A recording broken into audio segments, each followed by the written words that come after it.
अस्सलाम वालेकुम स्टूडेंट्स, आज हम 10th क्लास की फ़िज़िक्स के चैप्टर नंबर 13 का लेक्चर नंबर 12 स्टार्ट करेंगे। आज का जो हमारा टॉपिक है वो है electric field and electric field intensity. Students, electric field के बारे में हमने कल भी थोड़ा सा देखा था, बट आज हम स्टार्ट से करेंगे। अब स्टूडेंट, इलेक्ट्रिक फील्ड पढ़ने से पहले मैं आप लोगों को बता दूँ यूनिट पॉजिटिव चार्ज क्या होता है।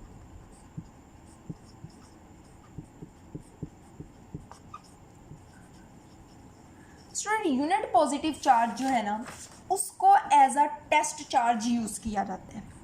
इसको as a test charge use किया जाता है। मतलब कोई भी पता चलाना है कि इस पर कुछ है फोर्स, इस पर क्या चार्ज मौजूद है नहीं मौजूद, इस तरीके से कोई भी टेस्ट हमने करना है ना, तो हम एक पॉजिटिव चार्ज यूज़ करते हैं जिसे यूनिट पॉजिटिव चार्ज या फिर टेस्ट चार्ज कहा जाता है, और इसको क्यू और साथ छोटा सा नोट लगा के जाहिर किया जाता है। ठीक है, अब लेट्स सपोज स्टूडेंट हमारे पास एक चार्ज है क्यू। ठीक है, ये फॉर एग्जांपल क्यू हमारे पास चार्ज है। हमें नहीं पता कि इस पे कौन सा चार्ज मौजूद है। ठीक है, फॉर एग्जांपल पॉजिटिव चार्ज है या नेगेटिव चार्ज है, जो भी है। लेट्स सपोज कि ये आपके पास एक चार्ज मौजूद है। इस चार्ज को स्टूडेंट हम फील्ड चार्ज कहेंगे। क्या कहेंगे? Field charge. फील्ड चार्ज क्यों कहेंगे? बिकॉज इसका एक स्पेसिफिक एरिया होगा जहाँ पे ये फोर्स लगा रहा होगा। अब हमने देखना है कि ये जो चार्ज है, इस पे चार्ज मौजूद है या कैसा चार्ज मौजूद है, तो हम इसके करीब एक टेस्ट चार्ज लेकर आएंगे। ये लेट्स सपोज बच्चों आपके पास क्यू नोड है। ठीक है, अब ये इसका जो ये वाला एरिया है इससे बाहर है, तो इस चार्ज पे कोई भी फोर्स एक्ट नहीं करेगी। अब जैसे जैसे हम इसको करीब ले आएंगे, लेट्स सपोज वो जो टेस्ट चार्ज है वो हमारे पास यहाँ आ गया, अब ये फील्ड के अंदर आ गया, तो ये चार्ज इस पर कोई ना कोई फोर्स लगाएगा। अब अगर तो ये भी पॉजिटिव चार्ज है तो रिपल्शन की फोर्स होगी, और अगर ये नेगेटिव चार्ज है तो इसमें अट्रैक्शन की फोर्स होगी, बिकॉज ये तो यूनिट पॉजिटिव चार्ज है, इस पर तो चार्ज है ही पॉजिटिव। ठीक है, तो अब कूलम लॉ के अकॉर्डिंग जब हम एक चार्ज को, टेस्ट चार्ज को इसके करीब लाएंगे तो इस पर एक फोर्स लगेगी। ठीक है, और ये फोर्स जो है वो इन दोनों चार्जेस के डिस्टेंस पे डिपेंड करेगी। अब लेट्स सपोज हम ये चार्ज उठा के इधर ले गए, इधर ले आएंगे तो कम हो जाएगी फोर्स, इधर ले आएंगे और कम होगी। जब बिल्कुल और लेते जाएंगे जब इतना दूर आ जाएगा तो स्टूडेंट जब इतना दूर आ जाएगा तो इस चार्ज पे कोई भी फोर्स नहीं लगेगी। इसका मतलब ये है कि फोर्स जो है वो उसके डिस्टेंस के इन्वर्सली प्रोपोर्शनल है। जितना डिस्टेंस हम ज़्यादा करते जाएंगे, और वो स्केयर के इन्वर्सली प्रोपोर्शनल है, ये हमने कूलम्स लॉ में पढ़ा था। तो वो खास रीजन, जिस रीजन में एक चार्ज दूसरे चार्ज पे फोर्स जो है इलेक्ट्रोस्टैटिक फोर्स एक्सर्ट करता है, उस रीजन को क्या कहा जाता है? इलेक्ट्रिक फील्ड कहा जाता है। अब ये आप अपनी बुक से देख लें। डेफिनेशन तो हमने कल कर ली थी, लेकिन इसको मैं रीड करवा देती हूँ।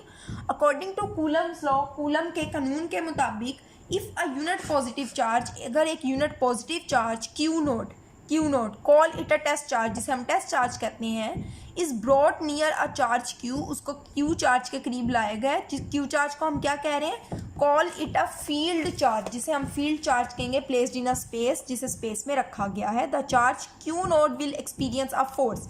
अब क्यू के करीब करीब जैसे जैसे हम क्यू नोट को लाएंगे तो क्यू नोट पे, टेस्ट चार्ज पे एक फोर्स लगेगी। The value of this force depends upon the distance between the two charges.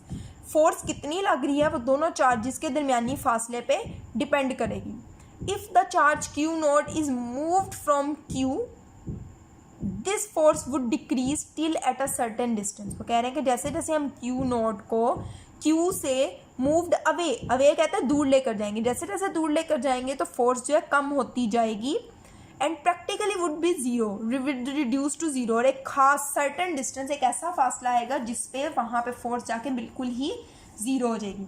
The charge Q naught is then out of the influence of the charge q. तो ऐसी सूरत हाल में charge Q note जो है वो Q के influence से आज़ाद है, वहाँ कोई भी उस पर अफेक्ट उसका नहीं हो रहा होगा। The region of space surrounding the charge Q के इर्द गिर्द वाला जो रीजन होगा, एरिया होगा, in which it exerts a force on the charge Q nought, जिस रीजन में वो चार्ज क्यू नोट पे फोर्स अप्लाई कर रहा है, known as electric field of the charge Q, इसको इलेक्ट्रिक फील्ड कहा जाता है। इसकी डेफिनेशन हम इस तरीके से भी कर सकते हैं, the electric field is a region around a charge. Electric field एक चार्ज के गिर्द एक ऐसा एरिया है इन विच, जिसमें it exerts electrostatic force on another charges, जिस एरिया के अंदर रहते रहते वो दूसरे चार्जेस पे इलेक्ट्रोस्टैटिक फोर्स अप्लाई करता है। ये स्टूडेंट्स आपका इलेक्ट्रिक फील्ड हो गया। अब नेक्स्ट जो है इसी के अंदर वो है इलेक्ट्रिक फील्ड इंटेंसिटी। अब स्टूडेंट्स इलेक्ट्रिक फील्ड इंटेंसिटी क्या होता है? लेट्स सपोज कि ये एक चार्ज है, ठीक है, क्यू चार्ज है, इसका ये एरिया है लेट्स सपोज, ठीक है, इस पे जो है इसका जो वो होगा इलेक्ट्रिक फील्ड होगा लेट्स सपोज इस तरीके से हर तरफ ये, ठीक है, इस तरीके से। अब स्टूडेंट्स यहाँ पे देखें कितना क्लोज है।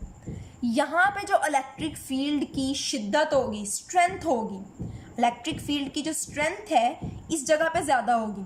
जैसे जैसे आप दूर जाएंगे यहाँ पे इलेक्ट्रिक फील्ड की स्ट्रेंथ जो है, ताकत जो है वो कम होती रहेगी, इधर और कम हो जाएगी, इधर आहिस्ता आहिस्ता कम होती रहेगी। तो जितना चार्ज से हम दूर जाते रहेंगे इलेक्ट्रिक फील्ड की जो इंटेंसिटी है वो कम होती रहेगी। इंटेंसिटी कहते हैं शिद्दत को।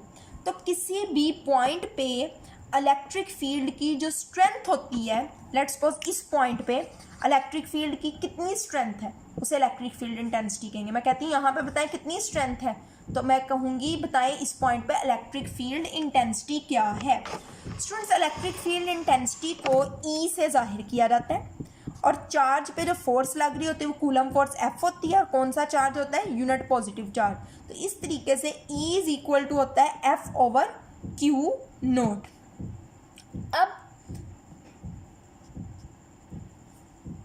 अब इसका यूनिट क्या होगा स्टूडेंट्स? फोर्स का यूनिट आपको पता है न्यूटन होता है, चार्ज का यूनिट कूलम होता है। तो इलेक्ट्रिक फील्ड इंटेंसिटी का यूनिट होगा newton per Coulomb, newton per Coulomb. अब आप ये बुक से देख लें। Electric field intensity, the strength of an electric field at any point in the space is known as electric field intensity. Space में किसी भी पॉइंट पे इलेक्ट्रिक फील्ड की स्ट्रेंथ को इलेक्ट्रिक फील्ड इंटेंसिटी कहा जाता है। In order to find the value of electric intensity at a point in the field of charge plus q, कह रहे हैं किसी भी जगह पे इलेक्ट्रिक फील्ड इंटेंसिटी की वैल्यू मालूम करनी हो ऐसे चार्ज की जो चार्ज क्यू का फील्ड हो, we place a test charge Q naught, हम एक टेस्ट चार्ज क्यू नोट रखते हैं एट दैट पॉइंट, उस पॉइंट पे। If the force F acting on the test charge Q naught the electric field intensity would be given by, charge जो है वो plus Q है, ठीक है, उसके करीब जो चार्ज लेकर आए हैं वो क्यू नोट लेकर आए हैं, ठीक है। अब क्यू नोट पे जो फोर्स लगा रहा है वो एफ लगा रहा है, तो इलेक्ट्रिक फील्ड इंटेंसिटी होगी is equal to F over q naught.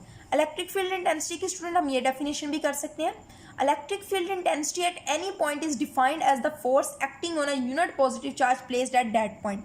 Electric field intensity किसी भी पॉइंट पे वो फोर्स होती है जिस पॉइंट पे हम वहाँ यूनिट पॉजिटिव चार्ज जो लेकर आते हैं उस पर कितनी जो है वो फोर्स लग रही होती है, उसको इलेक्ट्रिक फील्ड इंटेंसिटी कहती हैं। ऐसे unit of electric field intensity क्या है? Newton per coulomb.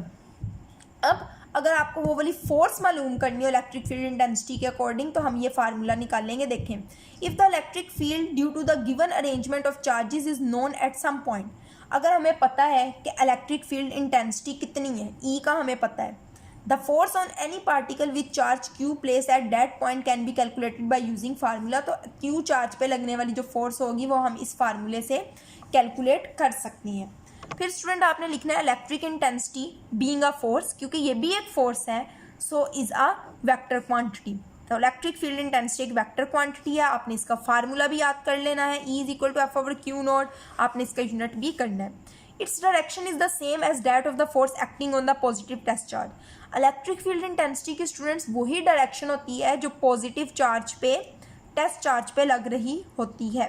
कहने का मतलब क्या है ये देखें, लेट्स सपोज कि ये आपके पास एक चार्ज है Q, आप इसके पास जो चार्ज लेकर आएंगे वो कौन सा लेकर आएंगे? Q note. अगर इस पर पॉजिटिव चार्ज है तो स्टूडेंट टेस्ट चार्ज पे रिपल्शन फोर्स लगेगी, इस तरफ फोर्स लगेगी, तो इलेक्ट्रिक फील्ड की डायरेक्शन भी यही होगी क्योंकि फोर्स की डायरेक्शन ही है। बट अगर स्टूडेंट ये नेगेटिव चार्ज है, ये तो पॉजिटिव है, तो ये अट्रैक्ट करेगा, तो फोर्स की डायरेक्शन ये होगी, तो इलेक्ट्रिक फील्ड इंटेंसिटी की डायरेक्शन भी यही होगी। तो ये आपने बात याद रखनी है। अब देखें, if the test charge is free to move it will always move in the direction of electric intensity. अगर एक चार्ज को लाकर छोड़ दिया जाए, फॉर एग्जांपल ये देखें, ये है Q पॉजिटिव है लेट्स सपोज। अब यहाँ पे हम Q नोड ला के छोड़ दिया, अब Q नोड उसी तरफ मूव करेगा जिस तरफ इलेक्ट्रिक फील्ड इंटेंसिटी की डायरेक्शन होगी। अब ये पॉजिटिव है तो जारी बात है इलेक्ट्रिक फील्ड इंटेंसिटी की डायरेक्शन ये है, चार्ज भी इस तरफ मूव करेगा। तो स्टूडेंट्स आज के लिए इतना ही। कल हम इसका जो लास्ट पार्ट है इलेक्ट्रिक फील्ड लाइंस ये रह गया, ये हम इंशाल्लाह कल करेंगे। आज के लिए इतना ही। अल्लाह हाफिज़।